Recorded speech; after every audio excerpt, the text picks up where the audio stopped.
Dziękujemy za wsparcie na Patronite.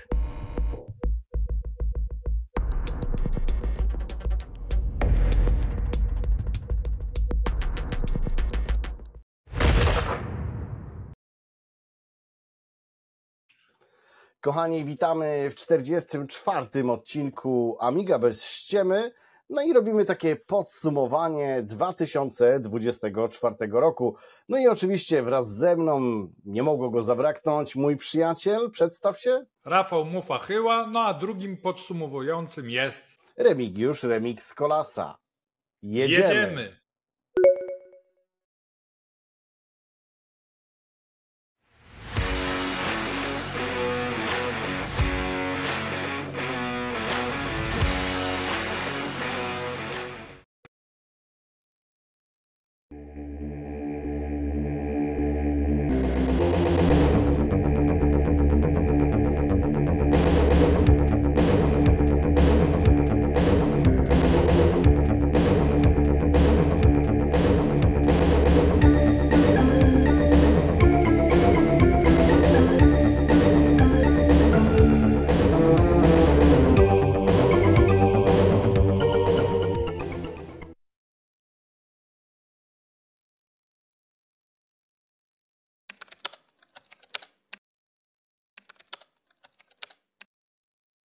Enter the crypt. No dobra, mój członku załogi.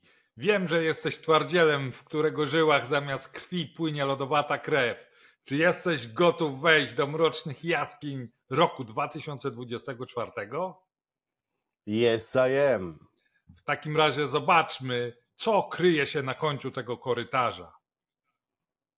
Wchodzimy. No i na końcu tego korytarza, jak widzieliście, krył się nasz kanał. Zaczęliśmy tak trochę nietypowo, nie od wydarzeń ogólnoamigowych, tylko od wydarzeń związanych z naszym kanałem. No, pamiętam dokładnie jak dziś podsumowanie sprzed roku. Tam podałem wtedy garść statystyk, które posłużą mi teraz do jakby podsumowania tego, jak się rozwinęliśmy przez ten rok. Zresztą pod ostatnim odcinkiem jeden z naszych widzów nas o to pytał, więc jest dobra okazja. Nie chcę też podsumowywać jakoś szczegółowo, no bo zainteresowanych to zapraszamy do naszego odcinka z 31. Tak jest. A teraz powiem tylko tak. Poprzedni rok kończyliśmy z liczbą 3000 subskrybentów. Ten rok praktycznie zbliżamy się już pomału do 8000, mamy teraz około 7700. W poprzednim roku mieliśmy 2 patronów, kończyliśmy ten rok z liczbą 8 patronów.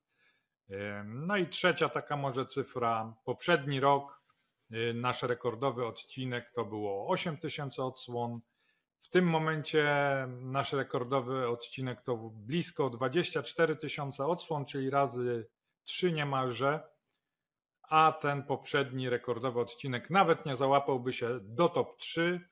Także zgromadziliśmy widownię, dziękujemy Wam bardzo, będziemy się rozwijać, starać się dalej dostarczać Wam treści i liczyć na fajny odzew z Waszej strony, chociaż zdajemy sobie sprawę, że z małej bazy można łatwo i szybko urosnąć. Teraz już nie oszukujmy się, przy podsumowaniu za rok 2025 już raczej takich przyrostów się nie spodziewamy, chociaż ja mam cichą nadzieję, że może do tej dyszki uda się dobić, ale powiedz ty, co myślisz o tych minionych 12 miesiącach na naszym kanale. Znaczy, ja w zasadzie powiem to samo, co od zawsze mówiłem. Nigdy nie wierzyłem, że aż tak dojdziemy wysoko, bo jestem zaskoczony, pozytywnie oczywiście. No i chcę być dalej zaskakiwany, więc ja nie wiem jak ty, przyjacielu, idźmy w te lochy głębiej i zobaczmy, co tam nas czeka. W roku 2024 dostaliśmy od Amiga Kit A600GS. No, duże takie zaskoczenie, przynajmniej z mojej strony, bo nie spodziewałem się takiego komputera, konsolki, cholera wie jak to nazwać, może mi za chwilę pomożesz. Ogólnie powiem szczerze, jestem użytkownikiem Amiga Kitu, nawet używam Flower Pota, czyli emulacji Amigi OS 4. Jest świetne, jakoś to umieją tam wyważyć i ja nigdy nie czułem tego przyrostu. Przyznam się szczerze, A600GS-a vis-a-vis nie widziałem. Jedyne co, wspierałem się jakby dawką informacji z internetu. Ciekawe, fajne, ale nie dla mnie. No bo w zasadzie mam to samo na powiedzmy PC-cie, który jest za mną i mam Amikita tam zainstalowanego. Brakuje mi tej chyba takiej retro nostalgii w sensie obudowy. No nie wiem, no niby ciekawy projekt, ale coś tam nie łączy jakby do końca i może ty mi pomożesz i razem burzę mózgów zrobimy. Znaczy tak, po pierwsze AmiKit to jest taki pakiet dla emulatora WinUAE i tak dalej i innych emulatorów Amigi. Natomiast no, ten system, który tam jest, to jest od Amiga Kit i to nie jest AmiKit, tylko właśnie taki trochę Arosa 68K tam jest, trochę tam jest jakichś nich napisanych zamienników komend systemowych, takie pomieszanie z poplątaniem, zamiennik Workbencha AmiBench, no też tego nie widziałem, nikt tego chyba prawdopodobnie w Polsce nie ma, więc trudno mi się wypowiadać, na ile to jest jakby użyteczne i funkcjonalne i stabilne. Chwała, taki plusik za to, że tam postawili trochę nie tylko jakby na gry, jak te wszystkie konsole, ale też tam w pakiecie dostajesz tego Final Writera 7.1, nową wersję, chyba jakąś nowszą wersję Personal Painta, więc zrobili taką konsolę. Dokładnie. Taką konsolę nie tylko do gier, ale żeby tam coś użytkowego na tym robić. Przepraszam, bo ja mam takie wrażenie, że oni właśnie nie chcieli zrobić jakby konkurencji A500 Mini, bo pewnie do tego pijesz, że właśnie nie konsolę, tylko taką stację roboczą z dawnych lat amigową. Takie coś, wiesz, bo jednak Personal Painting, no wiesz o co mi chodzi, że to jakby starali się chyba znaleźć nową niszę. Tak mi się wydaje. Chyba tak, nie chcieli tego powielać. Natomiast no jednak trochę też oczko do graczy puszczali, bo jednak te na przykład gniazda DB9 dla oryginalnych joysticków, no jednak po coś to było zrobione. Natomiast wydaje mi się, że jednak ta obudowa jest niekoszerna dla wielu amigowców. Tu właśnie a propos A500 Mini. I dlatego teraz pod koniec roku ogłosili, to nie jest jeszcze gotowy produkt, więc my tutaj tego nie mamy na swojej rozpisce, ale ogłosili jakby A1200NG, gdzie będzie sama płyta główna, która będzie miała wszystkie te same bebechy co A600GS, tylko będzie można ją włożyć do Amigi 1200 obudowy, a że tych obudów wiadomo, że w dawnych czasach posiadacze Amigi 1200 lubili owieżowywać swoje komputery, to trochę tych obudów jest pewnie na rynku i pewnie trochę nabywców to znajdzie, aczkolwiek szkoda, że Amiga Kit nie oferuje jakby swoich jakichś nowych obudów, powiedzmy replik tamtych, bo to by pewnie zupełnie inaczej wyglądało, a tak to kup se pan płytę i poszukaj pan, czy masz pan na strychu obudowę, czy nie, a jak nie, to se pan poszukaj na aukcji, a może będzie ten sam kawałek plastiku droższy niż ta płyta, nie? Tak, i tu pełna zgoda, bo ja sam nawet jeszcze zanim się wczytałem w ogóle czym jest A1200NG, bo tak to brzmiało, to tak sobie myślałem nowa generacja, że może jeszcze coś z PowerPC i w ogóle cholera wie co, no ale jak się wczytałem, zrozumiałem. No i powiem ci szczerze, że okej, sam pomysł fajny, ale bez tej obudowy od nich jakby, niech ona będzie troszeczkę inna niż oryginalna Amigi 1200 z jakimś rebrandingiem, jakimiś tam pierdółkami. Spoko, kupiłbym to, ale z mechaniczną klawiaturą i tak dalej. Mogliby to sprzedawać też osobno, bo jeżeli masz, pasuje, ale żeby jednak coś swojego tam wdrożyli, byłoby zdecydowanie lepiej. No dobra, myślę, że możemy iść dalej. I tutaj się pochwal swoim prototypem, kolego. No tak, prototyp, o którym mówiliśmy, Boże, nie pamiętam w którym odcinku, o naszym klonie z Jurkiem FPGA. Dorobił się już karty sieciowej i Wi-Fi i normalnej ethernetowej. Działa w internecie, co prawda, no jest to klasyk dalej, bo jakby nie możemy przeskoczyć tego progu 68K, więc można sobie do Aminetów wejść i przez iBrowsa coś tam sobie pobrać. Pewnie na przebitkach widzicie, jak to działa. Zyskał wiele mipsów. Jurek ostatnio coś tam wymyślił nowego i rzeczywiście nie chcę teraz gadać, pokażemy na przebitkach, bo mogę coś teraz palnąć, co mi się przypomina, ale z drugiej strony to tak horrendalnie brzmi, że pokażemy na przebitkach. Generalnie projekt się rozwija wolniej niż kiedykolwiek wcześniej, bo jednak masa obowiązków, masa różnych rzeczy na głowie, ale się rozwija i myślę, że zjadamy konkurencję. Spokojnie. Może rzeczywiście da radę coś z tego zrobić w formie takiej małej manufakturki. No to trzymamy kciuki. No to teraz ja może przejmę głos i wezmę sobie tutaj kolejną pozycję z naszej listy, czyli A1222+. Wielka nadzieja, wielkie czekanie, zbyt długie niestety Wielki czekanie. zawód. Tak. No przede wszystkim cena, nie? Która odstraszyła wielu ludzi, bo jednak ja pamiętam kilka lat temu te listy kolejkowe na PPA, bodajże 88 osób było zapisanych. Mogę się tutaj mylić o parę osób, ale tak mi się wydaje.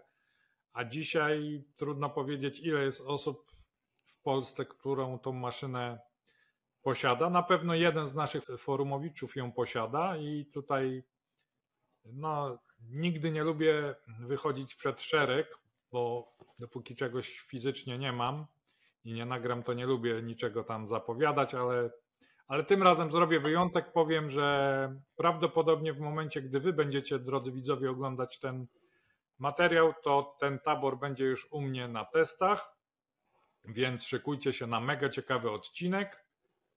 I tu też będę chciał się uśmiechnąć do naszych kolegów z CS Labu i być może pożyczyć od Andrzeja jego sam, jeśli się zgodzi, na takie małe wypożyczenie i zrobić właśnie rzetelny materiał porównawczy, tabor versus SAM 460. Także ja myślę, że na razie tutaj nie będziemy się wiele rozgadywać, chyba że ty masz jeszcze jakieś swoje uwagi do tego tabora, ale ja mówię, wolę konkrety, więc mam nadzieję, że niedługo ten sprzęt znajdzie się fizycznie u mnie i wtedy w kolejnych odcinkach jeszcze na pewno do tematu będziemy wracać. Jasne, ja się odniosę do tabora tak samo chyba jak ostatnio, że no miało być to coś taniego, żeby poczuć Amiga S4, takie nie jest. I teraz wiesz, tak sobie wyobrażam ciebie, który ma X5000 040, no i wiesz, no kurczę, po co się uwsteczniać? No możesz to porównać, że tak. No to mnie trochę tak przeraża, nie? Że czemu coś nowego, a gorszego niż starego? Takie kurczę, no przerażające to trochę. Takie rzeczy tylko u nas. Tak, to amigowcy to muszą być przyzwyczajeni. Tak, i też dodam jeszcze jeden myk. Tutaj Spider mi proponował i w ogóle też będzie gościem niedługo na naszym kanale. Odsprzedaż swojej Amigi nowej generacji. No ale kupiłem Maca i rzeczywiście on się chyba bardziej przyda do czegokolwiek niż ta Amiga i kasa poszła. Ale no zobaczymy. Nie, no powiem szczerze, że chętnie bym kupił Amigę nowej generacji, ale żeby to było w jakichś takich realnych pieniądzach, no takie pieniądze, oh my god, nie? Ja zawsze liczyłem na tego tabora, że to rzeczywiście, no będzie tam, no z 3 koła powiedzmy, no dobra, no okej. A to dostaliśmy jak dostaliśmy. Jakbyś sprzedał tą swoją kosteczkę z jabłuszkiem, to może by starczyło. No niby tak, tylko że wiesz, ja też patrzę pod pryzmat tego, no, co mi to da, nie? A oprócz tego, że będzie, nie? No ale dobra, to temat na jakąś publicystykę. Tak a tu nowości mają. Ostatnia, czwarta nowość sprzętowa, którą uznaliśmy tu za wartą wspomnienia. Trinity 1240 1260. No słucham, co masz do powiedzenia na ten temat, bo ja mam swoje zdania, ale tym razem ty pierwszy. No tak, czyli klasyczne dopałki na 40 i 60, tylko że na troszkę lepszym sprzęcie. No, ja uważam, ja jestem generalnie jak najbardziej na props. No fajnie, że takie rzeczy nowe powstają, no bo mi się wydaje, że jednak jak ktoś chce być klasykowcem, no to tą 40, tudzież 60, no musi mieć. 30 jakoś nigdy do końca do mnie nie przemawiały. Więc ja jestem jak najbardziej na props, nie? No, co do ceny, to może troszkę inaczej. I tu jest ten problem procków, do którego zaraz pewnie dojdziemy. Ale sama logika, płytki i tak dalej, spoko, nie? No więc właśnie tu jest chyba pies pogrzebany. Znowu ten problem Tak. procków. I pamiętam, że mniej więcej prawie że rok temu równo, 21 stycznia, byliśmy w CS Labie. Ja już nie wiem, który raz pada dzisiaj słowo CS Lab, ale znowu musi paść. No bo No są wielcy. jako żywo nasuwa się tu Warp. No i to jest jednak, co tu dużo mówić, gorsza mimo wszystko konkurencja niż Warp.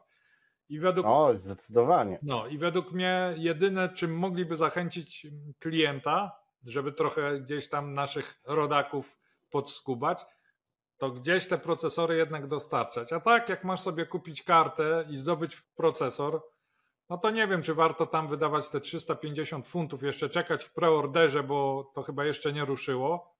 Czy lepiej już do sprawdzonych tutaj naszych kolegów z Bydgoszczy uderzyć? No ja gdybym był takim klasykowcem zażartym i gdzieś tą 60 trzymał w szufladzie, no to jednak wybrałbym rodzime rozwiązanie, nie? Tak. Tym bardziej pewne rozwiązanie. Tak jest. No cóż. Ale jest to taka ciekawostka, nie? No. Tak. Zatem zanurzmy się znowu w głąb naszych podziemi. Właśnie, przejdźmy trochę korytarzy dalej. No i dotarliśmy do komnaty oprogramowanie. No i tutaj pierwsza pozycja, Rave 1.7, edytor sampli, bardzo fajne narzędzie, też nowe, autorskie, wymyślone i stworzone przez Czecha. Fajne, nietypowe requestery.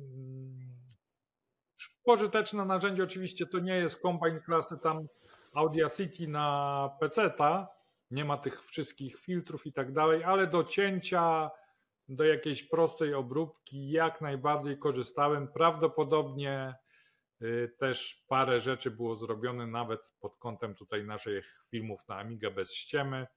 No także fajny programik. Ostatnia aktualizacja co prawda była na początku 2024 roku.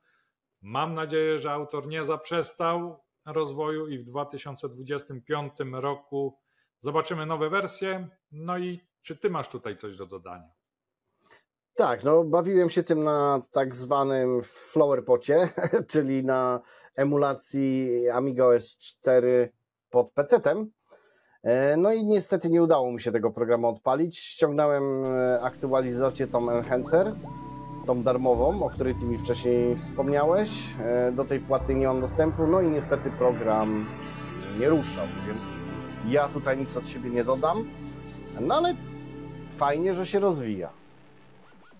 Tutaj ewentualnie jakby ktoś z naszych widzów odpalał to pod EMU, to dajcie znać, co tam pokombinowaliście. To może mi się też uda. Kolejny program, Hollywood Designer, mój ulubiony program. No właśnie, chciałem powiedzieć, że tu mufa aż tańczy i śpiewa. Tak. Kupę godzin, kupę jakby dni czy miesięcy wyrwanych z życiorysu. Nieraz na jakieś dziwne projekty, jak te gierki, które wam pokazywałem w poprzednich odcinkach. Mało przydatne, ale mnie jakby kształtujące. Dla samej satysfakcji nieraz powstają rzeczy, które się robi. No ale też nie ukrywam, że też robię dużo rzeczy. Także nawet teraz praktycznie w niemal każdym odcinku coś tam od siebie dodaję też w tym designerze. To a propos też waszych licznych pytań na temat produktywności, powiedzmy co można zrobić na Midze NG. To na przykład powiedzmy te ramki, które gdzieś tam opadają na początku naszych filmów, to jest taki jeden z przykładów drobniejszych rzeczy, ale są oczywiście jakieś bardziej zaawansowane rzeczy. Nie wiem, czy w tym odcinku dodam, może coś tutaj dodam, żeby zilustrować. No w każdym razie fajne narzędzie, no dla mnie każda aktualizacja designera, a nie co roku jest, przeważnie jest co 2 lata w ostatnim czasie, no to jest święto. No to teraz mam pytanie do ciebie, przyjacielu. Tak. No bo ja niestety nie używam tego programu. Szanuję za użytek. Powiedz mi, te aktualizacje, one są płatne, niepłatne? To jak to wygląda? No niestety są płatne, aczkolwiek oczywiście A to dobrze. jeśli masz no na przykład Designera 6, to wiadomo, że aktualizacja kosztuje mniej niż dla nowych użytkowników, czy tam, nie wiem, dla użytkownika, który ma tam Designera 2.0, nie? Kupując jakby z wersji na wersję, masz te swoje zniżki, masz jakieś tam rabaty. No co tu dużo mówić, świat przechodzi na jakby subskrypcję. Już praktycznie no niedługo każdy jeden program będzie w subskrypcji, a to jest taka staroświecka forma subskrypcji, czyli aktualizuj z wersji na wersję, płać raz na 2 lata, coś tam, a będziesz miał trochę taniej, nie? Chociaż jakbym... No ale wiesz, ja to popieram, tam siedzi i coś kombinuje i jakoś to wymyśla, poprawia, więc spoko, nie? No nie, no wiadomo, za darmo to można dostać, jak to mówią, po pysku. Mhm. Tak, tak. Dobra, kolejny tutaj program, znowu pod Amiga S4. Tutaj w tym dziale oprogramowania jest przewaga Amiga S4. I tu już tak za dużo nie będę się wypowiadał, bo to jest Dirme App, File Manager. Ja zawsze lubiłem używać file managerów, ale jednak zawsze od niepamiętnych czasów używałem dwupanelowców. Jeszcze pamiętam starego File Mastera, Opusa trochę, chociaż lubiłem bardziej jednak File Mastera. Teraz też używam dwupanelowców na Amiga S4, a to jest jednopanelowiec. I takie mam do ciebie pytanie, czy ty kiedyś próbowałeś używać jednopanelowców? Nie mówię akurat tego softu, bo tego nie mogłeś, ale na Amiga S3. Ja już to kiedyś powtarzałem, to Darek ze sklepu mnie tym zaraził. Boże, to jest tak głupie, co teraz powiem, ale ja już to mówiłem ileś odcinków do tyłu. Ja byłem tak strasznie zarażony DOS Controlem. Po niemiecku jeszcze. I tak się nauczyłem tego programu przez Darka w latach 90., że ja po prostu, nawet jak na Opusa przeskoczyłem już później, gdzie oryginała wreszcie kupiłem i tak dalej, to ja cały czas DOS Control używałem. Nie, no ja muszę mieć dwupanelowce, no. Z jednej strony D, z drugiej C, albo E, albo M, no cokolwiek, no muszę się przemieszczać. No nie lubię jednopanelowców. Tak, tak, tu chyba mam ten sam problem co ty i tu muszę się przyznać bez bicia, że do dzisiaj standardową aplikacją w PC-cie Total Commander. No jakoś, on zawsze powiem, musi być. Już się wyleczyłem od iluś tam, no od kilku lat, ale pamiętam, że moje w ogóle pierwsze jakby próby przejścia na PC-ta, co dla amigowca nie było łatwe, ale jakoś trzeba było się w końcu prędzej czy później przemóc, no to bez Total Commandera nie byłoby szans, nie? No to Tak, a to ja miałem to samo. To ja miałem dokładnie to samo. Total Commander był wyznacznikiem, tak, takiej płynności przenoszenia plików, nie? A używałem nawet, może jako ciekawostkę wam powiem, nie wiem czy to używałeś czy nie, ale zdarzyło mi się też używać, nie wiem czy mam w obecnym telefonie zainstalowane, ale w poprzednim na pewno, Total Commandera na Androidzie nawet, nie? Też miałem. No dobra. A taka ciekawostka, jeszcze tylko dodam, że ten DOS Control wydaje mi się, że też dla mnie był takim mega programem, oczywiście Darek i jego Amiga 4000 i tak dalej, że on jak mi te płyty już później sprzedawał w DMS-ie, to ja miałem tylko jedną komendę w DOS Control wypakuj do dyskietki i to szło, nie? I może to było taką, wiesz, zajawką, że o, teraz jestem jak Darek Wielki, No że wiesz, tu na to swojej 1000... pewnie w każdym innym file managerze też to samo byś zrobił, nie? Jednak Tak, Amiga tylko Dock że... jest tak uniwersalny, że tam wszędzie szło napisać skrypty, nie? Mhm. Tak. No dobra, to jedziemy dalej. Tak, Teraz mamy już coś troszkę pode mnie. tak jest. Drawer Geniu, wersja 07. No to już trochę doznałem na Amiga OS 3.2, bo też oczywiście jestem posiadaczem tego systemu. No ale to taka mała pchełka, nie? No to takie, no fajnie, że jest, ale no co tu więcej mówić, nie? No to ja No powiem, nie wiem, że no. ustaliliśmy wspólną listę, no i w sekcji oprogramowanie ja tam napisałem trochę swoich propozycji, mówię Remik coś doda, ale nie dodał nic niestety, więc mówię umieszczę Nie. chociaż jeden soft typowo 68K, chociaż za chwilę będzie drugi, ale już taki nietypowo, bo na różne platformy. I mówię umieszczę ten Drawer Genie, żeby coś było na to 68K. Żeby coś było. No na pewno jeśli wziąć, pominąć, bo nie każdy ma ten Amiga OS 3.2, jeśli wziąć jakby te stare komodorowskie workbenche, no to jest to jakiś tam Progres. tak i to jest No tak, no masz ten lister taki ciekawszy i tak dalej, no ale... Tak.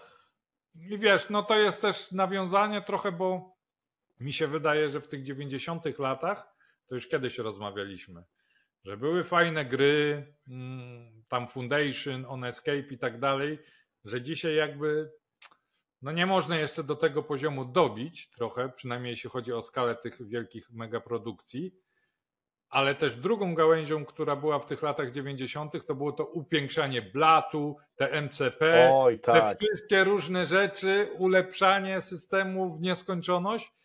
I to też gdzieś zanikło, a tutaj ten Drawer Genie to jest trochę taka pierwsza jaskółka, że coś i w tym względzie zaczyna drgać po latach, nie? Ale tu muszę coś dodać od siebie, bo wyobraź sobie, że całkiem niedawno spotkałem kumpla z podstawówki po latach, totalnie po latach, jego od podstawówki nie widziałem. No i tam wpadł na chwilę, dosłownie na chwilę, coś tam przegadaliśmy, coś teges, ja mówię, że mamy kanał Amiga bez ściemy, on też był tam w podstawówce amigowcem, 600 miał wtedy, później CD32, dobra, nieważne. I pokazałem mu twoje filmy z Amiga OS 4. I mówi, Boże, jaki to jest piękny system, ja taki system chcę mieć, nie? I to zostało jednak, widzę, nie, bo rzeczywiście, no, tak samo jak macOS też mi się podoba, no ale jednak Amiga OS jest najpiękniejszy w sensie wizualnym. No jest po prostu majstersztyk. No dobra, Ja nawet windę sobie próbuję często upodobnić do Amiga OS. Chyba mi to trochę nawet wychodzi, może kiedyś pokażę, ale to i tak dalej nie jest Amiga OS. Jedziemy dalej.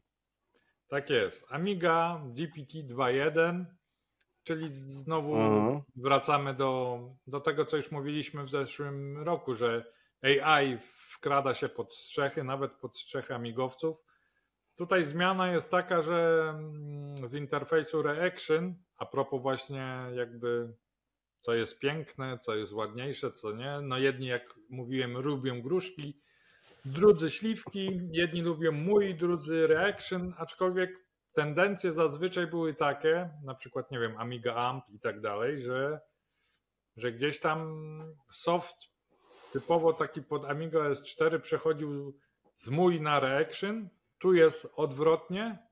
Ja rozumiem autora, bo autor chciał, żeby nie tylko to działało pod Amiga OS 4.1 i pod Amiga OS 3.2, czy tam nawet 3.9, ale chciał, żeby to działało i pod 3.1 i chyba pod Morphosem teraz też działa. Stąd przejście na mój. No ale ja tam jednak wolę właśnie Reaction. W dawnych czasach, to już gdzieś tam od tego chyba od tych lat 90., to mój to mi się zawsze wydawało bardziej problematyczne, mniej stabilne. Czasami coś się tam lubiło zwiesić, coś było nie tak. Teraz muszę przyznać, że to mój 5 już jest bardzo mocno dopracowane. To jest stabilne jak skała, ale gdzieś, jak to mówią, czym skorupka za młodu, jakoś tam zawsze przychylniejszym okiem w stronę tego Reaction patrzyłem, nie? Znaczy wiesz, ja rozumiem twój punkt widzenia, bo ty masz oczywiście Amiga X5000 040 i chcesz iść do przodu, a nie tam się cofać do jakiegoś MUI i tak dalej. Rozumiem, jasne. Ale z drugiej strony, no ja jednak jestem trochę bardziej klasykowcem, więc tutaj nie przeszkadza mi to absolutnie. Ale co do samej aplikacji jako aplikacji Amiga GPT, wydaje mi się, że i tak nie nadąża za jakby tempem rozwoju, bo sam niedawno kupiłem tą wersję płatną za 100 co miesiąc i go tam testuję. No tutaj Amiga GPT by się wyłożyła, bo próbowałem, nie da rady, więc to jest taka ciekawostka. Ale też masz problem z tym, że nie wiem, nie akceptuje ci tego APK? Bo Tak. jak testowałem właśnie te starsze wersje pod Reaction, to nie miałem żadnych problemów. Wklejałem APK i Widzisz. funkcjonalności.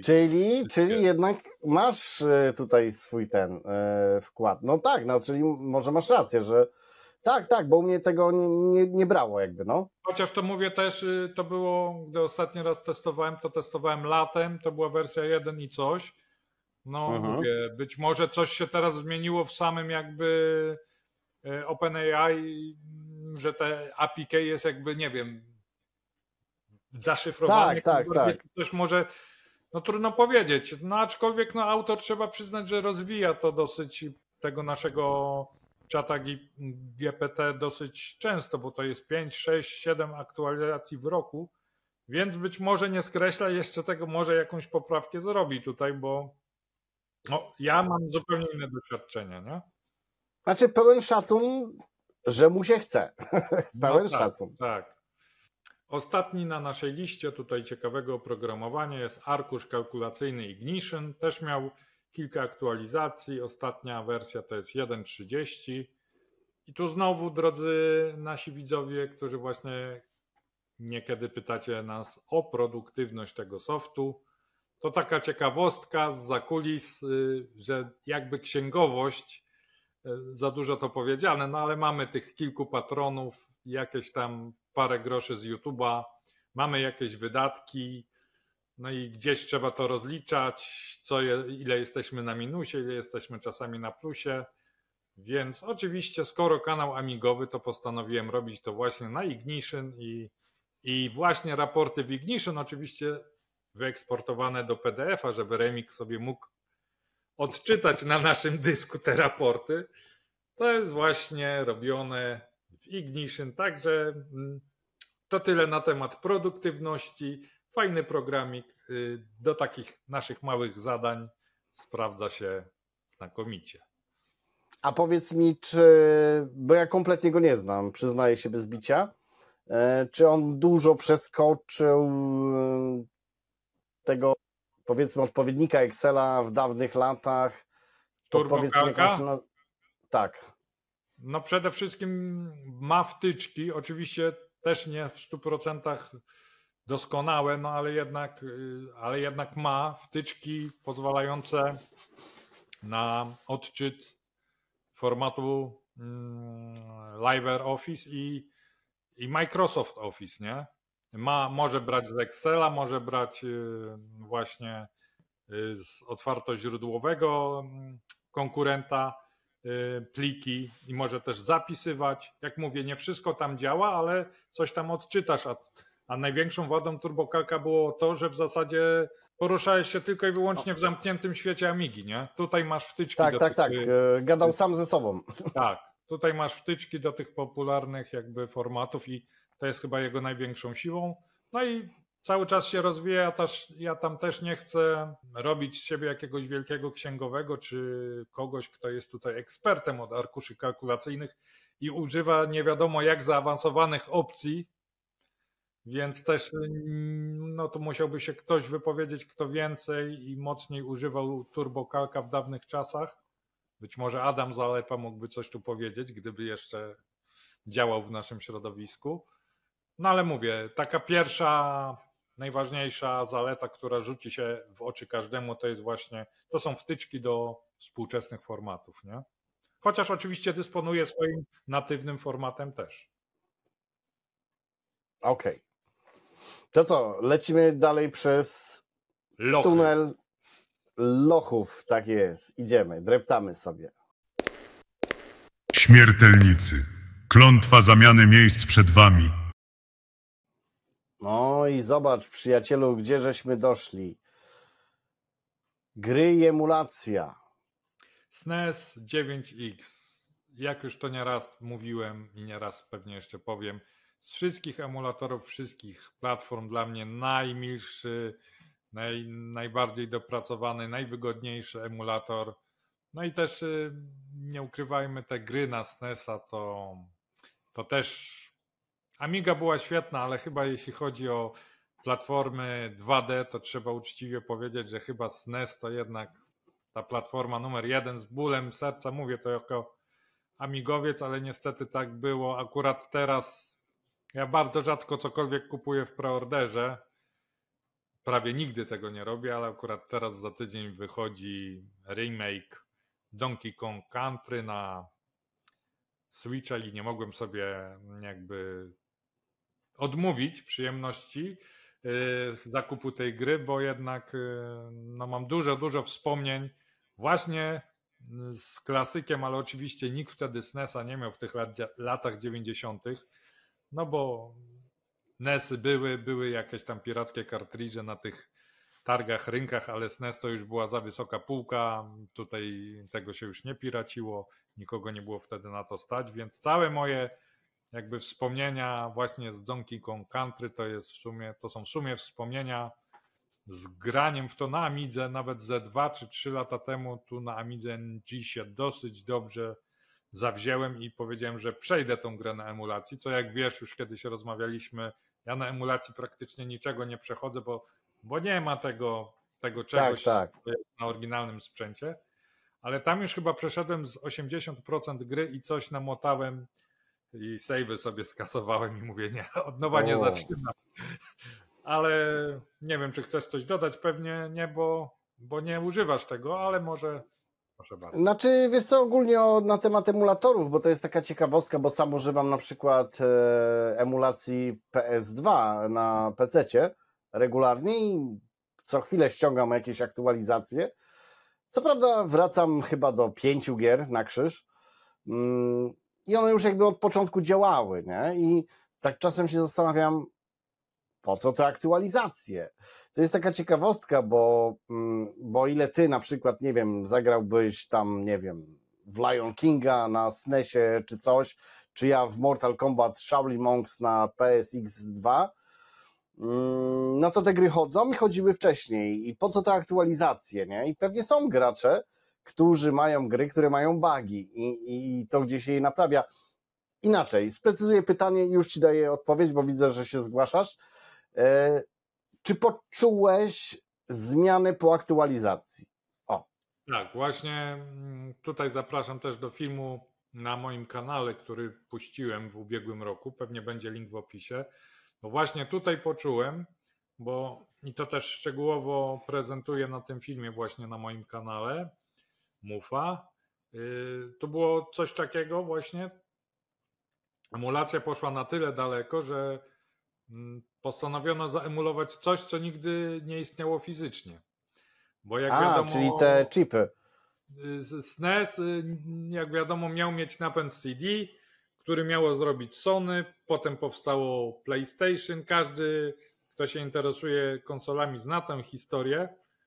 No ale fani stwierdzili, co by było gdyby jednak ten SNES miał ten napęd CD i był jakiś taki sprzętowy emulator SNES-a, chyba jakiś cartridge. Nie chcę teraz pomylić, bo nie jestem jakby tutaj specjalistą od tych wszystkich retro konsolek, ale powiedzmy, że wyszło coś takiego, jakiś tam odpowiednik DA500 Mini, który miał kartridża, który emulował jakiś tam nieistniejący chip odpowiadający za obsługę napędu CD, tylko takie gry fizycznie nigdy nie powstały i fani zaczęli na przykład robić nie wiem, wersję Lion Kinga ze ścieżką dźwiękową z Segi CD. Dodawano jakieś ścieżki audio z innych konsol, czy jakieś intra i tak dalej.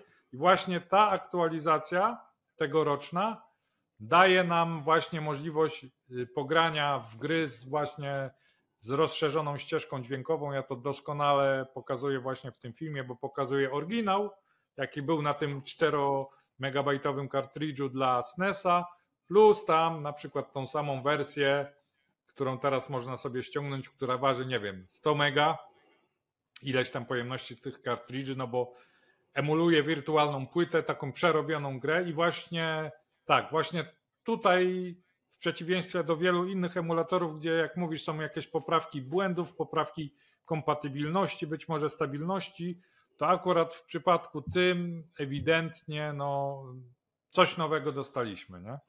Znaczy wiesz co, ja ci teraz trochę, znaczy nie wejdę w zdanie, bo jednak dałem ci dokończyć, ale wydaje mi się, że mówisz o tym specjalnym chipie, który był dodawany na kartridżach do SNES-a i tu uwaga, pochwalę się czymś, tylko nie wiem, czy to będzie to widoczne, jak ja, bo tu mam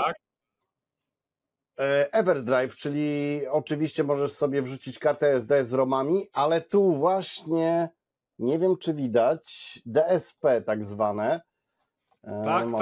Tak. Możliwe, że mówimy właśnie o tym specjalnym kartridżu. Ja dlatego nie chciałem mówić, powiedziałem tak skrótowo, teraz że to jest coś w stylu A500 Mini, a to nie dokładnie chodziło o to, że to jest coś w stylu A500 Mini. Bo na przykład Doom, emulator był w tym kartridżu. Doom wymagał właśnie tego. Doom wymagał właśnie tego na SNES-a, parę innych gier trójwymiarowych. No i tutaj ten kartridż też ma emulację właśnie tego, bo mam konsolę Retron 3 HD? Chyba tak. Poprawię się w napisie, jeżeli pomyliłem. No i tam mogę sobie grać w gry ze SNES-a i dzięki temu kartridżowi no problem, nie? Też emuluje te wszystkie bariery. Tak. Tylko Doom właśnie to miał, tak jak mówisz, już oryginalny chip jakby przez Nintendo zrobiony na kartridżu z Doomem. Tak. A tu jeszcze jest dodatkowy jakby chip wymyślony przez jakiegoś speca od emulatorów. Ten człowiek, o ile pamiętam, już nie żyje od kilku lat, ale on skonstruował chip, który nigdy fizycznie nie istniał i też do tego kartridża był dołączony. To super. A jeszcze tylko dodam od siebie na sam koniec, bo widzę temat dość ciekawy, że my amigowcy jakby z reguły dostawaliśmy porty od Segi, na przykład Mortal Kombat 1 czy 2. Ten sam procesor, no. Tak. No ale dobra, bo to też temat na inny odcinek. Jedźmy dalej. No to już twój temat. Tak. Final Fight Enhanced Edition na Amigę. Temat był omawiany w odcinku 17 przeze mnie. Ta gra jeszcze wtedy była w takiej wersji wczesnej alfa, można powiedzieć.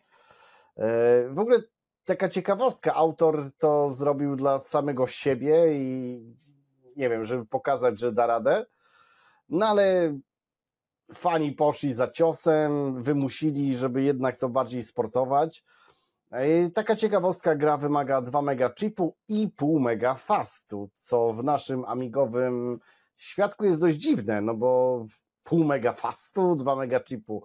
No ale tak jakoś to sobie gościu podzielił i tak to gra, nie? No, nie wiem, jaka Amiga mogłaby mieć 2 mega chipu i pół fastu, ale okej, no rozumiem zamysł. No ciekawa konfiguracja, natomiast no, dużo już powiedziałeś na temat tej gry w odcinku 17, więc ja tutaj w ogóle nie mam zamiaru zbyt wiele dodawać.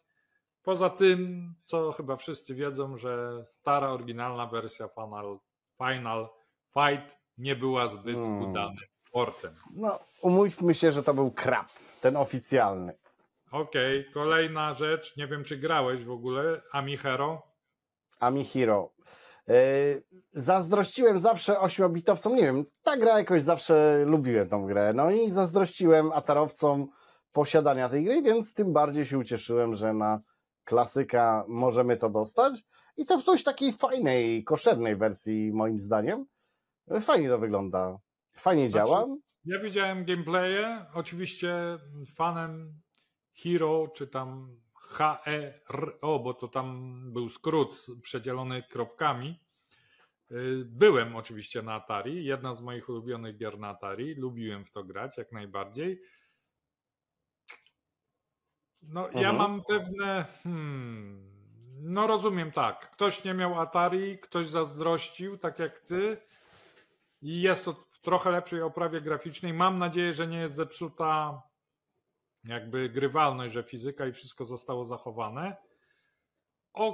Okej, aczkolwiek ja mówiąc teraz z perspektywy człowieka z Amiga OS 4, gdybym miał jakąś wersję na wypasie z Amiga OS 4, nie wiem, GL, coś tam, cuda nie widy, pewnie bym grał, ale chcąc odpalić teraz emulator i powiem, zagram sobie w Hero, chyba wybrałbym wersję, odpaliłbym emulator Atari niż emulator Amigi, bo jednak tu już działa w dużej mierze nostalgia i z tą nostalgiczną wersją to bardziej kojarzę, ale być może kiedyś... Trudno mi się odnieść do twojej teorii, możliwe, no ale to już indywidualna sprawa, bo... Tak, pewnie tak. Pewnie tak.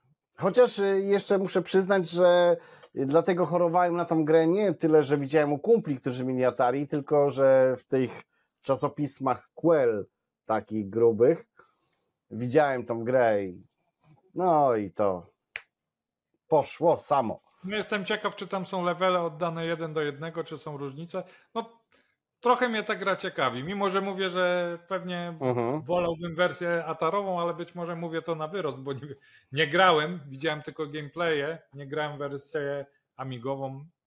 Może kiedyś spróbuję, zobaczę.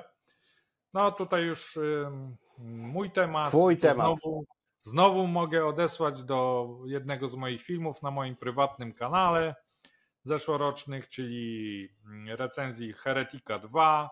No kultowa gra przełomowa jeszcze 20 parę lat temu, gdy człowiek miał PowerPC, taki mój pierwszy porządny oryginał na PowerPC. Po 20 paru latach kupiłem drugi oryginał już na Amiga OS 4. Trzeba przyznać, że lepiej wydany, co mnie trochę pozytywnie zaskoczyło, bo się mówi, że ten rynek Amiga NG mikroskopijny, że tam no nie warto ładować kasy w nie wiadomo jaką oprawę, że pewnie wyjdzie tylko wersja cyfrowa, niektórzy malkontenci mówili, a tu proszę wydanie i to wydanie dużo lepsze niż te wydanie sprzed 20 paru lat, porządniejsze. Grało mi się świetnie, z 5-6 gier jest takich, Super Frog, właśnie Heretic 2, nie wiem jaką jeszcze, kilka pewnie bym znalazł. Settlers pewnie. Nie, chodzi mi o co innego. Akurat do Settlers jest na tyle długą grą, że nie miałem akurat cierpliwości. Aha, chodzi ci o takie bardziej Chodzi mi o gry, które kiedyś przeszedłem w całości i były na tyle dobre, że po latach przeszedłem je drugi raz w całości, bo dla mnie zawsze jeśli raz przejdę grę, nigdy nie przechodzę jej po raz drugi. I to jest jeden z nielicznych wyjątków, gdzie w ubiegłym roku przeszedłem Heretica jeszcze raz i bawiłem się nawet całkiem dobrze. Czyli tutaj mamy porównanie jakby żona i kochanki. Nie, naprawdę dla mnie to jest gra kultowa. Znaczy ja z Heretykiem 2 mam ten problem, jeżeli chodzi o amigową kwestię mojej duszy, to, że ja nigdy nie byłem w stanie go doświadczyć na swojej prawdziwej Amidze. Oczywiście czytałem, widziałem i na PC-cie dopiero dotknąłem tą grę. Po latach zobaczyłem, jak to działa na PowerPC i tak dalej i właśnie to był ten moment mojego jakiegoś takiego przewrotu, nie? Że o kurczę, gdzie ta Amiga idzie, nie? Że no niby dogania, ale tak słabo dogania. Fajnie, że po tylu latach na Amigę nowej generacji to tak zostało odświeżone. No i to tyle ode mnie. Tak. Tu w zasadzie, skoro już poruszyłeś ten temat, no to i ja dokończę jednak, że masz rację, że właśnie te wszystkie porty od tamtych portów różni to, że dzisiaj one są naprawdę tak lekkie dla sprzętu, tak lekkie, łatwe i przyjemne, że jest zupełnie inna przyjemność z gry. Tak. Bo kiedyś po prostu w takim Hereticu 2, czy w jakimś tam... Wyżyłowałeś sprzęt. Wyżyłowałem sprzęt na maksa, pamiętam ramu specjalnie do ten RAM 96, tak? Ale najgorsze jest to, że gdzieś był jakiś trudny etap, gdzie tam musiałeś skoczyć z krańca przepaści przez ten skok o tyczce. Naprawdę łatwo było po prostu zginąć. No i zginęłeś i potem quick load i czekałeś 3 minuty. Mogłeś sobie iść zaparzyć kawę, no bo te transfery do pamięci, transfery twardego dysku i tak dalej. I ta gra to naprawdę trzeba było mieć cierpliwość niczym w Settlersach, żeby takiego heretyka przejść. A dzisiaj robisz load i w ułamku sekundy gra jest z powrotem tam, gdzie była. Więc tak.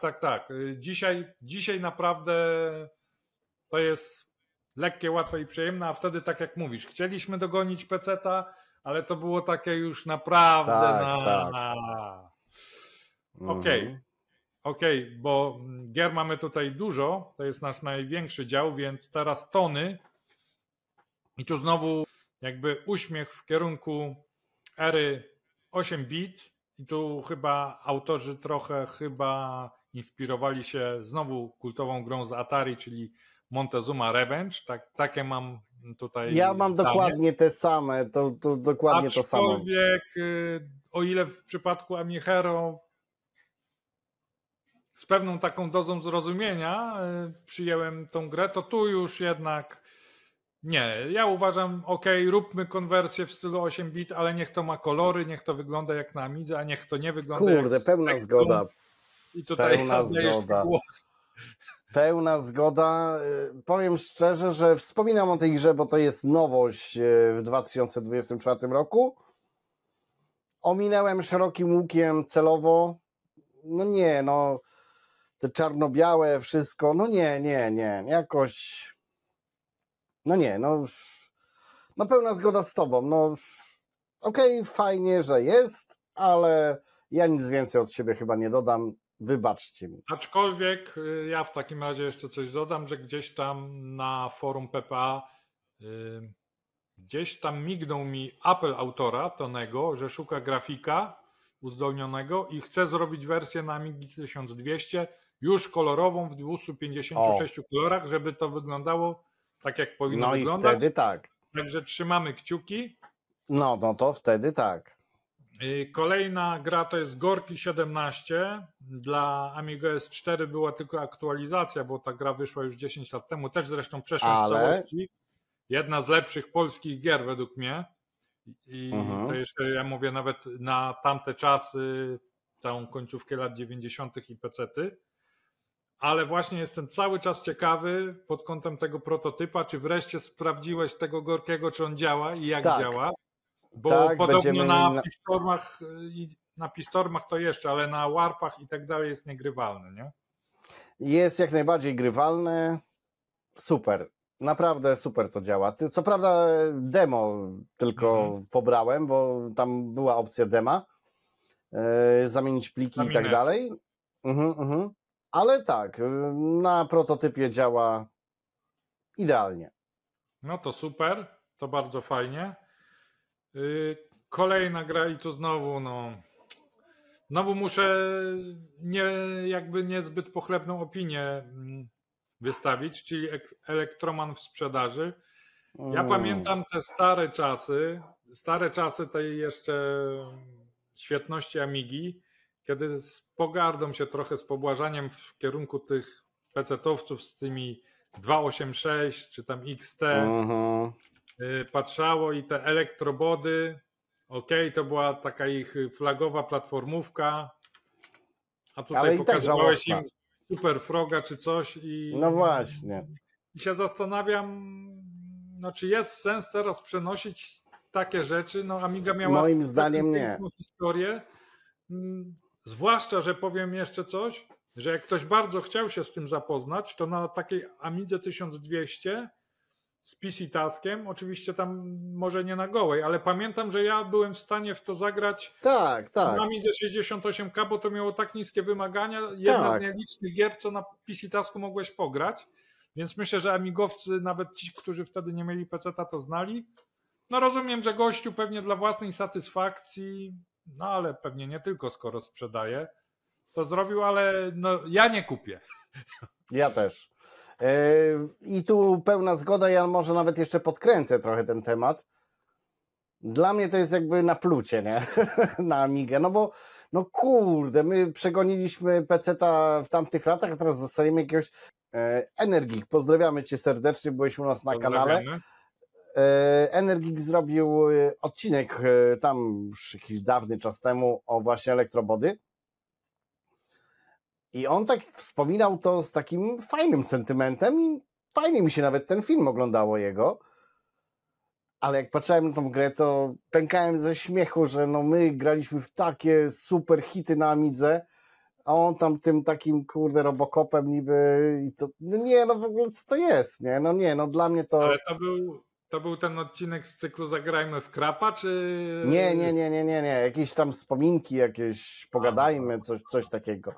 No, ja też bym to wrzucił, Zagrajmy w Krapa, ale on akurat cenił tą grę. No, okej, fajnie się oglądało film, okej, ale wiesz, no, ja wiedziałem, że my amigowcy właśnie mamy Super Froga, mamy tauzeny lepszych gier, więc no dla mnie jakoś Tak. absolutnie... Ja no, też nie chcę mówić, że też, żeby to nie zabrzmiało, że my tutaj, nie wiem, jakoś krytykujemy autora i tak dalej, no skoro chce mu się to robić, bo to jest sport. skoro To jest sprawia sport. mu to satysfakcję, skoro są na to klienci i komuś się ta gra może podobać, to jak najbardziej, czemu nie? My tylko wyrażamy swoją opinię, ale oczywiście pozdrawiamy autora, no i Tak jest życzymy i owocnej życzymy większej pary, żeby za chwilę zrobił coś, inną grę, lepszą przeportował, a na niej niech bazuje. Dobra, i tu gra bardzo, powiem tak, Roguecraft. Roguecraft. Wspominałeś o niej już Uwielbiam. w jednym z pierwszych odcinków, chyba w pierwszym naszym specjalu. Wiem, że zrobiła Tak. na mnie wrażenie i powiem taką ciekawostkę, że na forum typowo Amiga S4, czyli w serwisie Amigans.net, który jest prawie wyłącznie poświęcony Amiga S4, tam się przeważnie rozmawia o softie, o sprzęcie, o grach na Amiga S4. Jest wątek Zagrajmy w Roguecraft, czyli naprawdę ta gra musiała zrobić wrażenie i ludzie Świetna. się umawiają, słuchajcie, odpalajmy tam EUAE czy coś i róbmy zawody w Roguecraft, więc no coś w tej grze musi być. No ale Świetna. ty grałeś to zdecydowanie więcej, więc już tutaj oddaję ci głos. Tak, nie no, gra jest świetna, wspierałem ją i autora nawet od samego początku, jak tylko zobaczyłem pierwsze zalążki tej gry. No jest świetna, jest fenomenalna, ja uważam, że takich gier na Ami zdecydowanie brakuje. Będzie też jeszcze jedna gra, która moim zdaniem ją trochę przerasta, a jest w zasadzie w tym samym klimacie, ale do tego dojdziemy później. Tylko w Roguecraft bardzo, ale to bardzo pasuje mi ten design pixel artowy. Tam jest po prostu, no nie wiem, no grafik to tam kurczę, tak mu bije chleb czoła. Logika gry też jest świetna. Po ostatnich update'ach też poprawili parę bugów. Nie no, świetna gra, no po prostu, wiesz co, no Amiga była stworzona do takich gier, a nigdy w latach 90. nie dostawaliśmy takich gier, bo takie rogaliki dostawaliśmy dopiero po roku, tam chyba 2010 ktoś wpadł na taki pomysł rogalik. Świetnie Amiga sobie z tym radzi, bardzo mi się to podoba. Do dzisiaj uważam to za majstersztyk. No okej. Myślę, że kolejna gra, o której ja bardzo mało wiem, więc ja zacznę, a ty się rozwiń. Dr. Dangerous. I ja tylko tyle, co zauważyłem, to też, że jest dosyć fajna grafika, też fajny pixel art. Fajny żółty robocik sobie przemierza jakby światy. No i zauważyłem, któraś to już jest gra, w tym Scorpion Engine, bo ile kiedyś te jakby silniki do tworzenia gier typu Backbone to oznaczały w zasadzie z miejsca krapa, to widzę, że w tym Skorpionie no to zaczynają powstawać takie gry, które przynajmniej, no nie wiem jak się w to gra, bo nie grałem, ale przynajmniej zaczynają jakoś wyglądać, nie? Tak, to jest gra, która i dobrze wygląda znaczy ja też nie uważam ją za jakąś wybitną, umówmy się. Ja też tam w tym swoim filmie o nowych grach ją umieściłem, pamiętam. który nie został opublikowany, summa summarum. E, Ale może jeszcze będzie. Ale O może jeszcze starych będzie. grach. No właśnie. Wiesz co, no fajnie się w to gra, bo input lag działa dość sprytnie, nie czuję go, ale to jest no, nic innowacyjnego. No, fajne, miłe, ciepłe i okej, no tyle powiem, nie? O ile na przykład o tym Rogecrafcie mogłem powiedzieć coś więcej, no bo była grą jakby przełomową, jeżeli chodzi o Amigę, tak tutaj no fajne, dobrze zrobione, dobrze spasowane i tyle, nie? No tak. No i teraz chyba temat, O, taki mm, postęp w pracach w roku 2024. Co tutaj Znaczy- mamy? Dodanie obsługi muzyki, która nie będzie kolidować jednocześnie z odtwarzanymi dźwiękami. Nie wiedziałem, że wcześniej kolidowała. Widzę, że są usprawnienia w grze multiplayer przez port szeregowy. System haseł dostępu do kolejnych etapów, OK. Zachowanie ciągłości rozgrywki pomiędzy etapami, no to powinna być podstawa. Poprawa kompatybilności, poprawa systemu kolizji i mechaniki, dodanie 2 nowych broni, obecnie są 4. No myślę, że docelowo powinno być więcej. Dodanie 2 nowych przeciwników. Dodanie systemu cząsteczek dla efektów krwi i odłamków. Okej, i tu oddaję tobie głos, bo ja już aż skaczę, żeby wyskoczyć. Powiem tak, śledzę od samego początku. Też widziałem wiele wątków na PPA i innych forach, że trochę krytykują twórców za to, że wymyślili sobie abonament, żebyś miał dostęp do wersji beta. Stanę w obronie twórców, bo dzisiaj taki dostęp jest dość powszechny nawet na Steamie, czyli tak zwany Early Access. Okej. Jeszcze w grze tak niszowej rozumiem oburzenie, ale teraz sobie przypominam coś, co miało miejsce u mnie w grudniu 2024 roku. Z Szymonem Ulatowskim sobie gadamy. Nie, no przecież ta gra jest skończona.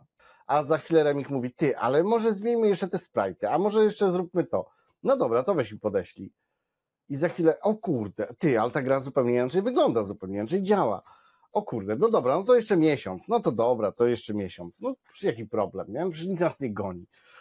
I nagle my sami z Szymonem Latowskim sobie wrzuciliśmy na czachę jakiś tam nowy temat do wydania gry. Tym bardziej, że ty też jesteś jakby wmieszany w cały proceder gościa, który tam portuje na OS4. Nie zdradzamy. On sam stwierdził, chłopacy, pociągnijcie to do końca, a ja to przeportuję. Okej.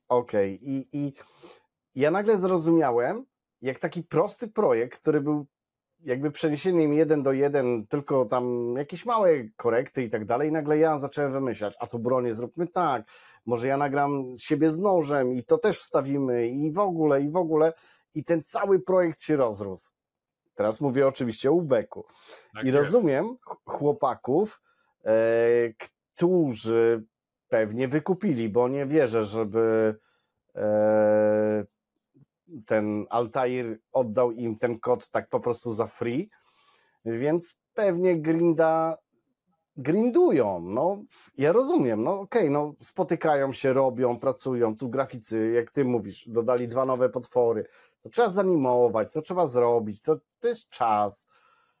Ja jestem siłą z nimi, bo wydaje mi się, że ta gra może być czymś przełomowym w sensie Amigi klasycznej.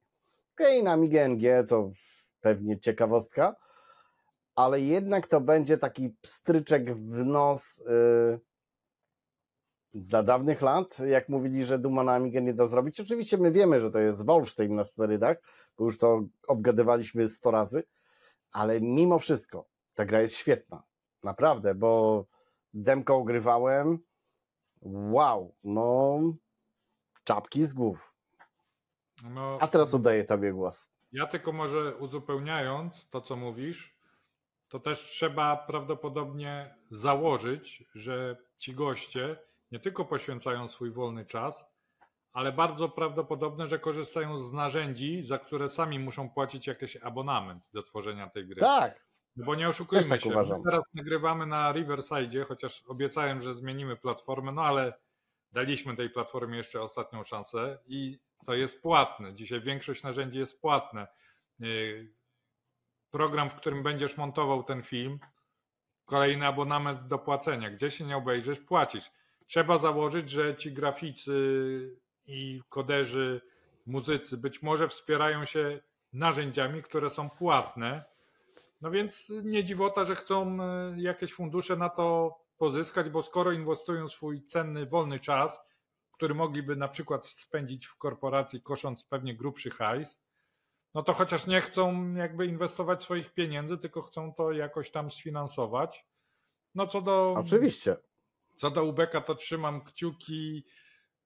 Tu jak zwykle jest rozdwojenie jakby, bo z jednej strony chciałoby się, żeby ta gra już była, żeby w tym styczniu było, Tak. a z drugiej strony wiem, że małe opóźnienie może być tylko z korzyścią dla UBK. Tylko z korzyścią. Gra będzie, tak. To już nie jest wierne przeniesienie UBK tam z roku 95 do dziś, tylko to już będzie zupełnie, no nie powiem, że zupełnie inne, ale mocno ulepszony ten UBK. Tak, ale dokładnie, ale nie, ja tu muszę dodać, muszę dodać, bo wywołany czuję się do tablicy. Tak, bo jeszcze w grudniu to był UBK przeniesiony jakby 1:1, z pikselami oczywiście 1:1, a teraz dostaniecie naprawdę i to będzie, jak ktokolwiek sobie włączy grę, to będzie mógł sobie wybrać, czy chce wersję oryginalną, czy DJ Remix. No w ogóle... Tak. W ogóle to jest śmieszne, że Szymon Latowski w tej wersji robi DJ Remix. Muszę to z nim przedyskutować, że enhanced wersja, a nie DJ Remix. No ale to jeszcze w wersji beta to tak wygląda. No pewnie jeszcze tytuł będzie omawiany, jak to ma się nazywać dokładnie. Okej.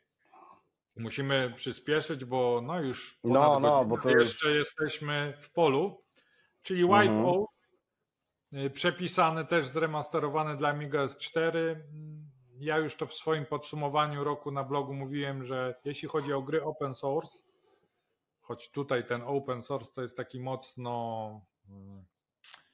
mocno kontrowersyjny, bo niektórzy uważają, że to był wyciek kodu, inni znowu uważają, że to był wyciek kodu, ale kontrolowany, bo jednak kod jest na GitHubie i żaden tam właściciel, nie wiem kto jest spadkobiercą po Psygnosis, ale nikt jakby z tym nie walczy.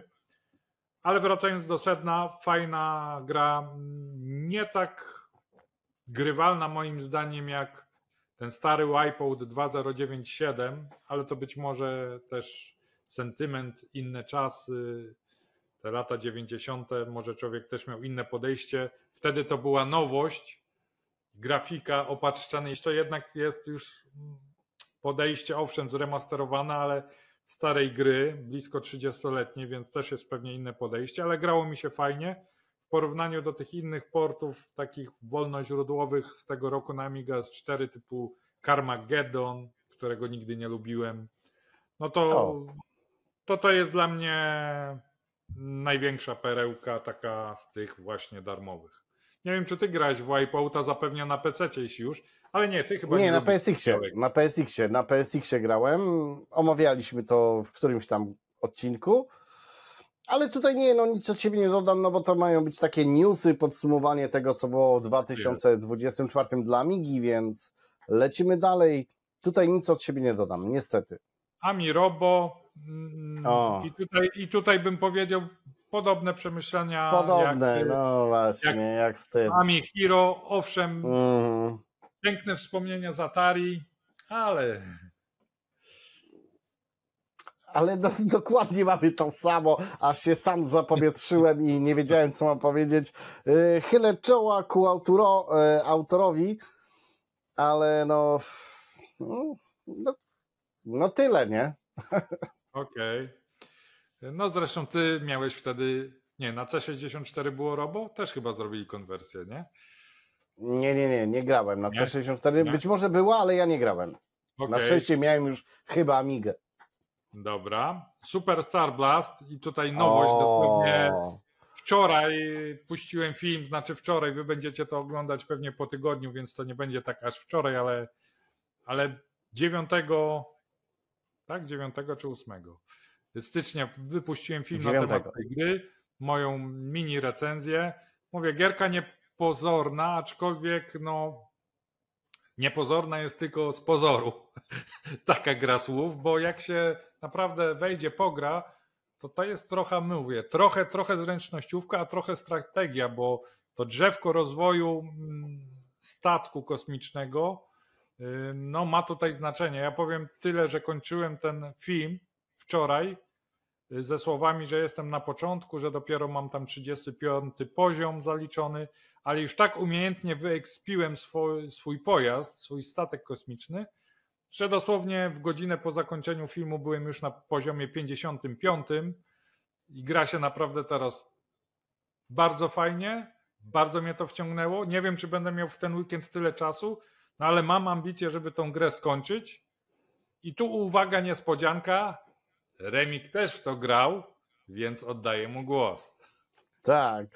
I tutaj przyznaję się szczerze, nie ugrywałem tego oczywiście ani na Amidze klasycznej, ani na Amidze nowej generacji, której niestety nie posiadam, ale ograłem to dzisiaj przez chwilę na Xboxie i mało tego, okazało się, że tą grę kiedyś kupiłem chyba po pijaku, bo nie wiem, bo nie pamiętam, ale normalnie miałem zainstaluj i nie kupuj, więc mówię okej, nie? I podejrzewam, że komentarz MDW u ciebie pod filmem był Tak. jakby taki mega konkretny, bo ja pewnie tą grę kupiłem, bo myślałem, o, coś Super Stardust, coś, polatałem chwilę i stwierdziłem, dobra, siemanara i kupiłem to pewnie za 8 zł i po latach teraz, oglądając twoją recenzję, a, że tu upgrade'ujesz, a że to, a że tamto, no i przyznam się szczerze, kochani, wkręciłem się naprawdę w tą grę, no super. Mi się naprawdę bardzo teraz fajnie gra, bo sobie upgrade'ujemy, bo to, bo tamto. No i to jest to, co przyciąga nas do tych gier. Właśnie, żeby był ten upgrade. No kurde, i tu rzeczywiście tutaj gra spełnia wszystkie swoje normy. Super. Bo Naprawdę. rozumiem, że w tego transplanta właśnie na klasyku przed lat też nie grałeś w ten pierwowzór. Nie. Nie wiem czemu, ale nie grałem. No ale okej. Tu już twój temat, bo kompilacja Arcade Classic dla CD32. No stary użytkownik tej konsoli to niech się wypowie. No i to jest taka fajna, mega ciekawostka, kompilacja typowych arcade'ówek z lat w sumie 80. na CD32. Bardzo mi się to podoba, bo tu są w zasadzie poprawione porty, a nie oryginalne knioty, które kiedyś tam były. No i to normalnie można sobie wypalić jako ISO i na CD32 odpalać. Co prawda nie doznałem tego już dzisiaj, bo nie mam CD32, ale z tego co widziałem na YouTubie wygląda i działa świetnie. No dobra, no ja się nie wypowiadam, bo nie miałem. Forest Illusion to był twój wybór, który tutaj dodałeś. Tak. I tu ja się wypowiem, bo od razu pierwsze skojarzenie Rayman. Co prawda nie ma tej jakby łapy, która gdzieś tam wyskakuje, tej piąchy, ale sam styl grafiki i wszystko, jest tam oczywiście myszkawiki zamiast Raymana, ale bardzo piękna, ładna grafika i znowu ten Skorpion, no zaskakuje mnie ten Skorpion Engine pozytywnie, on chyba musiał się mocno rozwinąć w ostatnim czasie. Jedyne co, ale to jest jednak jakby nie jakiś wersja assembler, tylko powiedzmy jednak silnik do budowania gier, więc mi się wydaje, że przy tak już zaawansowanej, bogatej grafice jednak tu już ten scrolling pozostawia co nieco do życzenia. Nie jest tragiczny, no ale to nie jest poziom powiedzmy Super Froga, aczkolwiek nie, gra bardzo ładna i się nie dziwię, że ty tu ją dodałeś. Oczywiście ja mówię tylko wrażenia po gameplayu, bo nie grałem, dlatego już tu oddaję tobie głos, jeśli grałeś. Tak, no grałem, ale to jest jeszcze wersja na tak wczesnym buildzie, że no w zasadzie możemy tylko powiedzieć, że coś takiego powstać ma do końca tego roku. No wiesz co, no mi to zaimponowało właśnie tym tą bogatą animacją, bo jednak tutaj ta myszka Miki, kurde, fajnie tam knie, nie? I tak samo jak wspomniałeś o samym silniku Scorpio, kiedyś niedawno słyszałem coś takiego, że silnik to tylko młotek, a kto powbija te gwoździe i jakie powbija, to zobaczymy, nie? No i być może rzeczywiście ktoś tu znalazł patent na ten silnik, no bo to dobrze wygląda, naprawdę. No dokładnie, choć to chyba wymaga Amigi 1200, nie? Tak, Bo tak, 2 kolorowe. mega chipu i Agi, no. No ale to myślałem, nawet że widać. powiesz, że to jest pół mega fastu. Ale no tak. Okej, kolejna tutaj na liście. A to wymów to, żeby nasi krytycy naszej angielszczyzny tutaj nie krytykowali. No właśnie z tym będę miał problem. Okej. Kogar The Berserker. Ojeju. Jaka to wspaniała gra dla mnie. No Boże, jak kurde czekam na skończenie i zwieńczenie tej gry. Chodzonych bijatyk mówi. Chodzona bijatyka typu Golden Axe, jeszcze obcinamy głowy jak w Barbarianie. Kochani amigowcy, no po prostu, krew się wylewa. Franco, Doman, Golden Axe, wszystko w jednym. A tak, No, na tak mi się poważnie, skojarzyło. tak na poważnie rzeczywiście no gra jakby trochę stanęła na swojej drodze, bo śledzę jej temat dość dobrze. Nie wiem, co tam, no pewnie gości ma jakieś swoje problemy, ale no liczę na to, że w przyszłym roku jednak wyjdzie.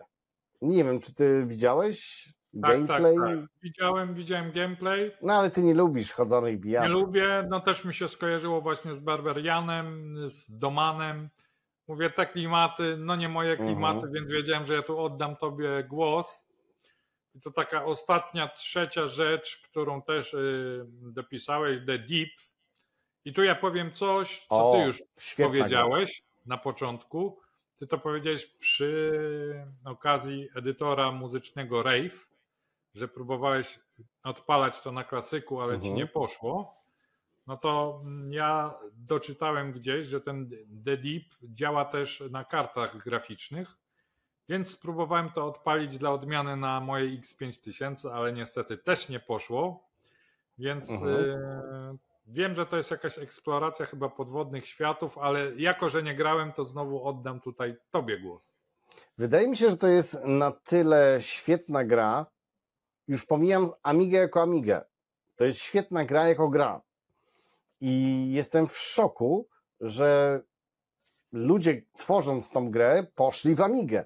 To muszą być amigowcy z krwi i kości, bo gra jest niesamowita. Chodzi o to, że nurkujesz, eksplorujesz, wyławiasz skarby, handlujesz.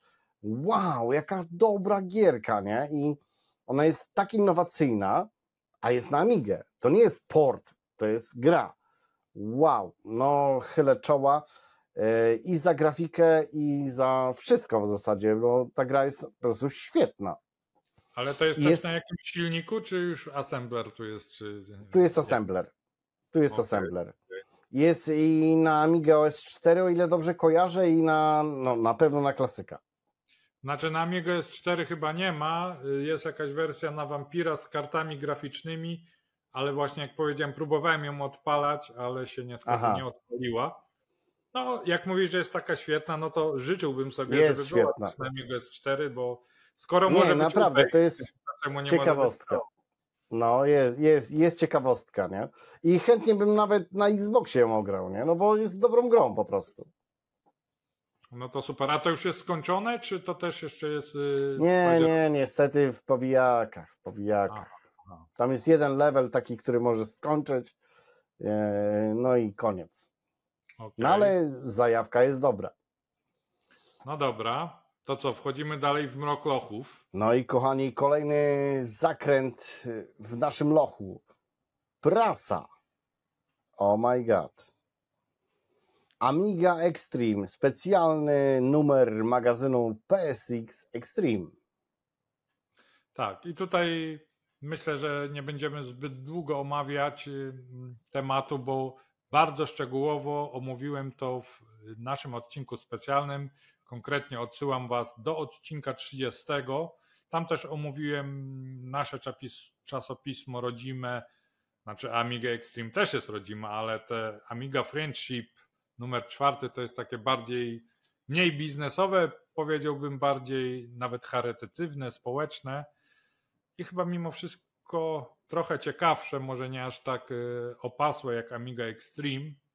Natomiast Amiga Extreme też polecam. Będąc na wczasach za granicą, gdzieś tam nad basenem przeczytałem. Tak jest. Fajnie się czytało w tych upalnych klimatach o Amidze. Tak, no myślę, że nie będziemy tutaj dużo przedłużać. Zapraszam do odcinka 30, chyba że ty chcesz jeszcze tutaj coś dodać na temat. Nie, masz rację. Tym bardziej, że wiesz, generalnie problem polega na tym, jeżeli chodzi o prasę, że my ciągle cierpimy na brak czegokolwiek i cokolwiek jest wspaniałe. Więc każdy z tych pism jest wspaniały na swój sposób. Ja zresztą dodam, że w zasadzie już cała branża, bo nie tylko my, ale w zasadzie, no nie wiem, CD Action chyba jeszcze istnieje, ale chyba jako kwartalnik. Większość pism już dawno nie istnieje, więc to nie jest tylko problem amigowców. My jeszcze tak źle nie stoimy. Aczkolwiek życzyłbym sobie, żeby Amiga Friendship no jednak wychodził nieco częściej, bo w ubiegłym roku był tylko jeden numer. No zobaczymy, czy wyjdzie 5. Trzymam kciuki, żeby wyszedł, bo to ciekawe pismo. No i trzecie takie pismo, no, które już ma swoją 10-letnią historię, czyli Komoda Amiga Plus. I tu znowu odsyłamy do naszego listopadowego wywiadu, gdzie gościliśmy redaktora naczelnego Arkadiusza Komka-Kosiarskiego oraz Marcina Teka Wieczorka, autora newsów i artykułów. No tam bardzo ciekawa rozmowa, bardzo dużo wiadomości na temat tego czasopisma. Kupujcie, wspierajcie, niech te pisma żyją. Te pisma są dla Was i dla nas, więc chyba tyle. Nie będziemy tutaj przedłużać, bo dużo było już powiedziane w naszych materiałach.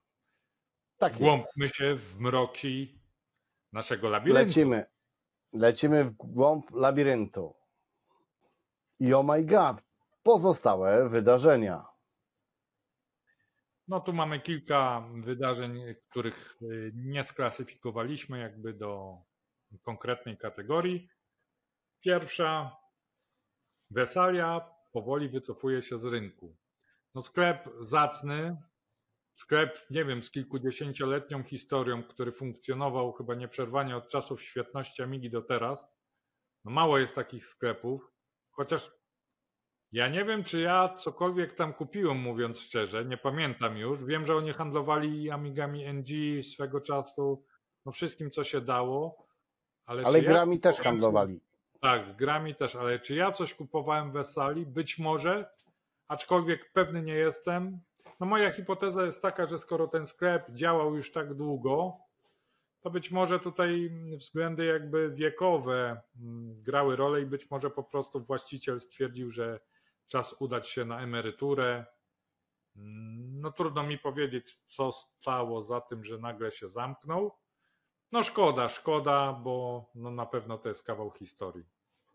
Tak, zdecydowany kawałek historii. No być może jest tak, jak ty mówisz, aczkolwiek nie wiem, czy może stwierdził, że mu się po prostu nie opłaca, nie? Ale ty coś kupowałeś w Vesali? Jakieś gry czy Tak, cokolwiek? tak, gry. Pamiętam Paybacka kupowałem właśnie u nich. No i to było chyba jedyne, co zakupiłem, ale konto mam. No tak, znaczy miałeś, bo prawdopodobnie już, już teraz wycofywali się z rynku w styczniu czy w lutym, to już ich nie ma.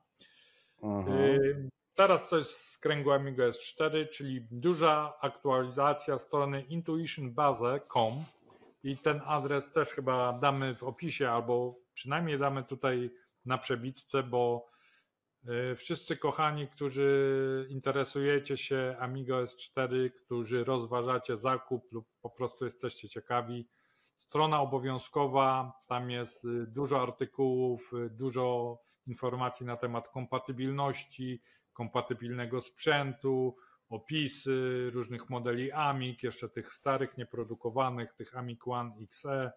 Fajnie, że to jest zaktualizowane, bo to długi czas, z 10 lat leżało odłogiem.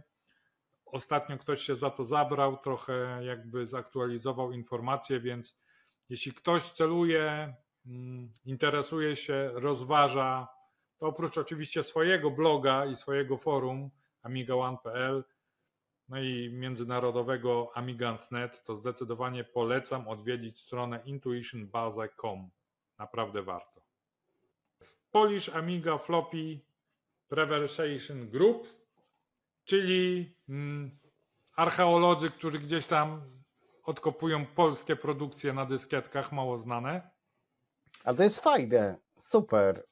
Nie, no inicjatywa zacna. To tak jak scena jakby trafiła na jako dziedzictwo kulturalne, tak? Niematerialne dziedzictwo kulturalne na tą listę. No i ci powiem, że oni też takie dziedzictwo kulturalne naszego jakby game developingu i nie tylko game developingu, ogólnej tej deweloperki na Amigę wczesnych lat 90. gdzieś tam ratują, gdzieś tam jakby to przywracają do życia, no bo nie oszukujmy się, użytkowość tego jest żadna, bo co z tego, że ktoś tam znalazł program na kurs prawo jazdy z roku 1993, gdy się zmieniły przepisy i wszystko, no ale sam fakt, że gdzieś kiedyś właśnie niczym w wirtualnym muzeum można sobie takie coś odpalić, zobaczyć jak kiedyś takie programy wyglądały. Nie, no fajna inicjatywa. Ale ja tu dodam od siebie, że też byłem świadkiem na chyba bodajże PPA.pl na forum, że oni szukali koło fortuny w takiej jednej konkretnej wersji. Nie potrafię teraz tego uzmysłowić, o co tam chodziło. Mi się wydaje, że chodziło o głos oczywiście Pijanowskiego, ale tam nie o to chodziło. Tam chodziło o coś jeszcze innego. Czy Magda, tam pokaż coś. Magda pocałuj pana. O właśnie. I że była taka wersja na AMI i oni tam szukali i te wersje, wiesz, przerabiali. I dla mnie to jest super, wiesz, żeby jednak takie całe bogactwo tego naszego, w cudzysłowie, game devu amigowiego przenieść, nie? No super. Fajnie. Ci powiem tak w ramach ciekawostki, bo to było kilka gier wcześniej omawianych z klasyka, gdzieś tam Ami Hero i tak dalej, których jakby nie poznałem. Znaczy poznałem, ale nie organoleptycznie. A gdzieś właśnie dzięki ich działalności chyba pobrałem sobie jakieś tam koło fortuny, tak z ciekawości i sobie zagrałem, bo to też jest taka atrakcja. Być może, wiesz, no my wiemy, co to jest koło fortuny, ale powiedzmy już twój bratanek, no nie wiem. Nie, bo ten nie ma teleturniej już pojęcia. ze 30 lat nie jest transmitowany. Gier w związku z tym na podstawie tego teleturnieju też się nie robi. I mówię, to było też taki powrót do przeszłości, takie ciekawe doświadczenie. O, jak to było. Nie, w zasadzie koło fortuny jest koło fortuny, teraz nie z Pijanowskim, tylko te jakieś tam lecą a to na nawet dwójkę. nie kojarzę. Tak. Teraz mi się przypomniało, że lecą na jedynce czy na dwójce z tą Shan, z tą znaną modelką i prezenterką. Być może to są jakieś tam powtórki, trochę jakby unowocześnione, ale jest koło fortuny, przepraszam. Aczkolwiek to nie jest ten rozmach i to, co było kiedyś, że nie wiem, Poloneza można było wygrać, pamiętam, a jeśli przegrałeś cały bagażnik. To co w bagażniku, tak, to kiedyś to cała Polska to śledziła, a dziś to jest właśnie tak popularne, jak ty mówisz, że ty nawet nie wiesz, że jakieś nowe edycje są, więc podejrzewam, że większość młodszych naszych widzów również nie wie.